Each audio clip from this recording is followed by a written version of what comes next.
Hey guys, so today I'm going to be talking about I got scammed. Let's start off with that. I just came back from the police department and I'm going to tell you guys this story because I want to make sure that you guys are being careful out there because people are crazy and they'll take advantage of you if you're not careful. The good thing is though, I stopped it really early in its tracks.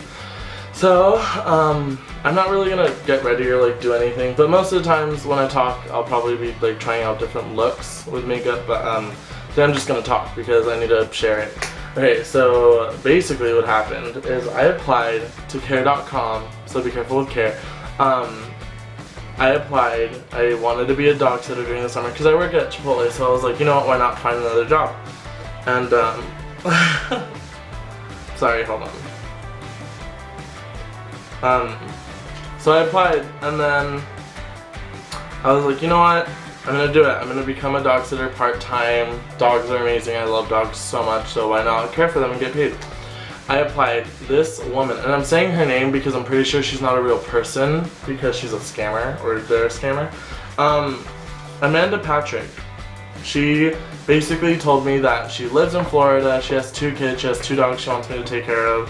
She told me that she's on her way, because I live in Palm Springs, California, so she was like, I'm on my way for moving to Florida, from Florida to Palm Springs, you live close to me, I need you to get this stuff ready so when I move out there, everything will be good for the dogs.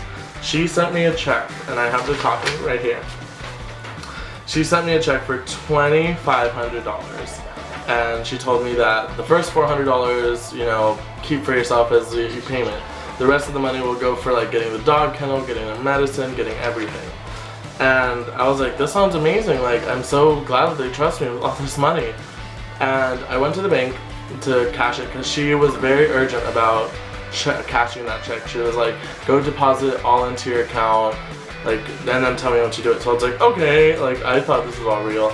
She told me to either take a picture of it or go to an ATM, but I was like, I'm not gonna do that because I know that's a lot of money. So what I did was I went inside to, I go to Wells Fargo. I went inside to Wells Fargo and I talked to one of the representatives and she was like, do you get checks like this often? And I was like, oh no, I don't. Like, this is my first, you know, this could be a new job. And she was like, okay, well, we're gonna run it because it could be fraud. Like, this happens a lot apparently. And I was like, okay. And in my mind, I was like, this is fraud. I already know. I should have been more awakened to it earlier, the fact that it could have been fraud because it's so much money. They come back later, like 2 minutes later, and they're like, by the way, this is fraud, so we're gonna keep the original check, and then you wanna keep, they gave me the copy for my records, and they told me that I should report it to the police department, and that's what I did. I went to the Palm Springs Police Department, they were amazing.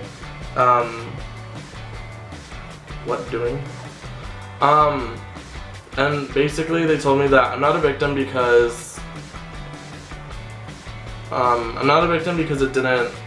because it didn't put into my account. Apparently, if you put fraud checks or fraudulent money into your account, it'll shut down your account.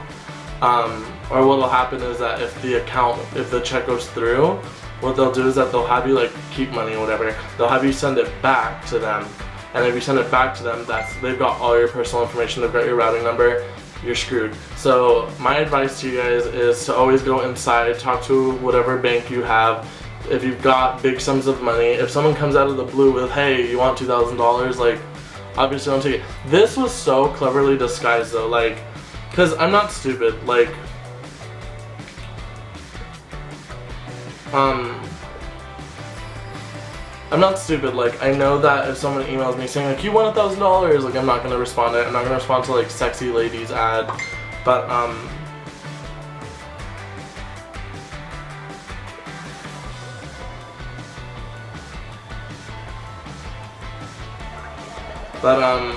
yeah, so luckily they stopped it dead in its tracks. I do have a record just in case, but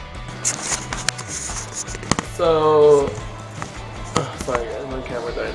So basically what I did is I kept my records.